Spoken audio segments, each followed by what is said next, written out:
डोंबिवलीत डॉक्टरांना मारहाण करणारा गुंड आणि मारकुटा नगरसेवक रमेश म्हात्रेच्या मुलाचे कारनामे देखील आता समोर आलेत। रमेशचा मुलगा प्रवीण हा गेल्या 1 वर्षापासून फरार आहे।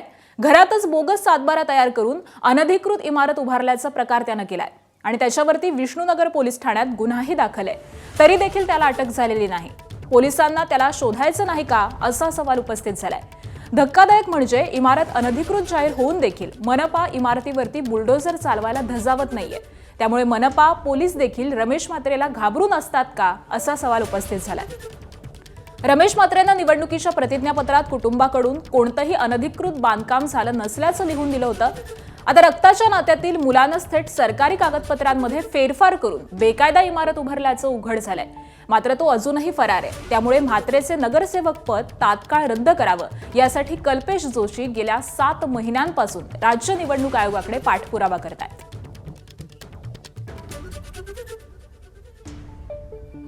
बाप जैसा बेटा अशा पद्धतीची म्हण जी आहे ती आता या ठिकाणी लागू होत आहे। रमेश म्हात्रे प्रमाणेच आता मुलावर देखील गुन्हे दाखल व्हायला सुरुवात झालेली आहे। काय गुन्हा दाखल झालेला आहे आणि कधीपासून पाठपुरावा चालू आहे सगळा? हा गुन्हा 2025 साली झालेला आहे। तर एक सर्वे नंबरमध्ये रमेश म्हात्रे यांचा जो मुलगा आहे प्रवीण रमेश म्हात्रे याचं नाव नसताना याने बेकायदेशीर 7/12 म्हणजे घरी 7/12 तयार केला आणि तो दुय्यम निबंध कार्यालयात जाऊन रजिस्ट्रेशन केला। या संदर्भात मी 1 वर्ष पाठपुरावा केल्यानंतर गुन्हा पोलिसांनी दाखल केला। पण आता कायद्यानुसार 90 दिवसाच्या आतमध्ये तपास व्हायला पाहिजे होता। पण पोलीस कुठेतरी रमेश सुक्रिया म्हात्रे यांचा मुलगा असल्याने प्रवीण रमेश म्हात्रे पोलीस या गुन्ह्याचा तपास सुद्धा करत नाही आणि त्याला आज रोजी परत अटक सुद्धा नाही केली। काय पुढे केलं त्या जमिनीचं त्याचा मुलगा जो आहे त्याने? त्या 7/12वरती प्रवीण रमेश म्हात्रे यांचं नाव घरी 7/12 तयार केले आणि तो रजिस्ट्रेशन केलेले आणि त्यावरती 7 मजल्याच्या 2 इमारती उभ्या केलेल्या आरव हाईट या नावाने आणि माझ्या मताने एक हरेश म्हात्रे यांच्या PL मध्ये ह्या इमारती तोडण्याचे हायकोर्टाने सुद्धा आदेशित केलेले आहेत। तरीसुद्धा अजूनपर्यंत या इमारतीवर कारवाई होत नाही। शासन परिपत्रकानुसार त्यांचे नगरसेवक पद अपात्र झाले पाहिजे।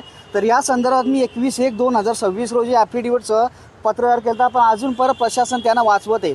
तर प्रशासन त्यांना का पाठीशी घालत आहेत? नेमकं मागणी काय आहे? तर येते 7 दिवस बघणार आहे मी नगरसेवक पद त्यांचे रद्द होते का, आयुक्त अभिनव गोयल करतात का, नाहीतर मी या 7 दिवसानंतर माननीय उच्च न्यायालयामध्ये याचिका दाखल करण्याची प्रोसिजर सुरू करणार आहे। पुढे काय कायदेशीर प्रक्रिया होते हे पाहणं आपल्याला महत्त्वाचं ठरणार आहे। कॅमेरामन अभय त्रिपाठीसह सुरेश काटे, APP माझा, डोंबिवली। डोंबिवलीतल्या शास्त्रीनगर रुग्णालय मारहाणीनंतर वैद्यकीय क्षेत्रात संताप आहे। या प्रकारामुळे संपूर्ण घडामोडींना अत्यंत क्लेशदायक वळण लागलंय। मारहाणीच्या धक्क्यामुळे डॉक्टर वैभव साळुंखे यांनी राजीनामा देत थेट शहरही सोडलंय।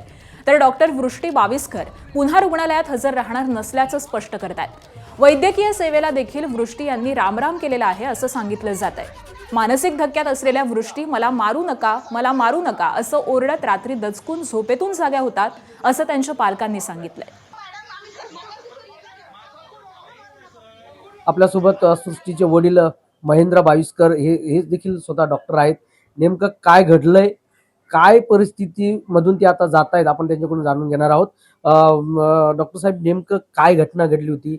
आता सृष्टीची मनस्थिती कशी आहे? काय नेमकं आता तुमच्या कुटुंबांमध्ये सगळ्या घडामोडी सुरू आहेत?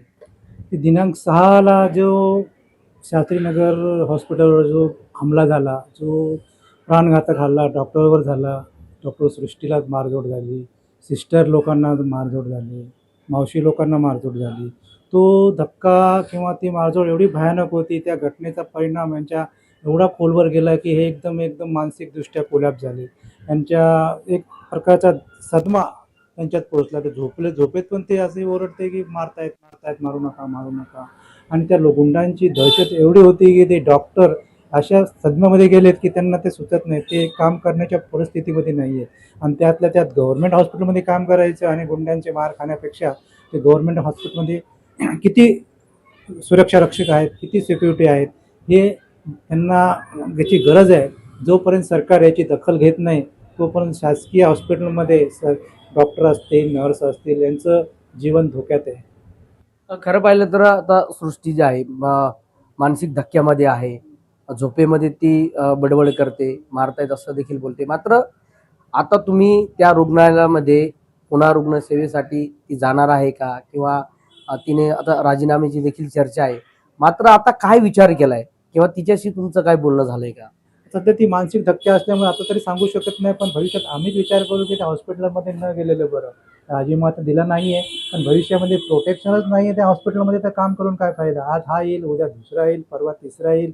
डॉक्टरने फक्त हमले सहन करायचे का, त्यांची मार सहन करायची का, रुग्ण बघायचे का, 24 तास सेवा करायची.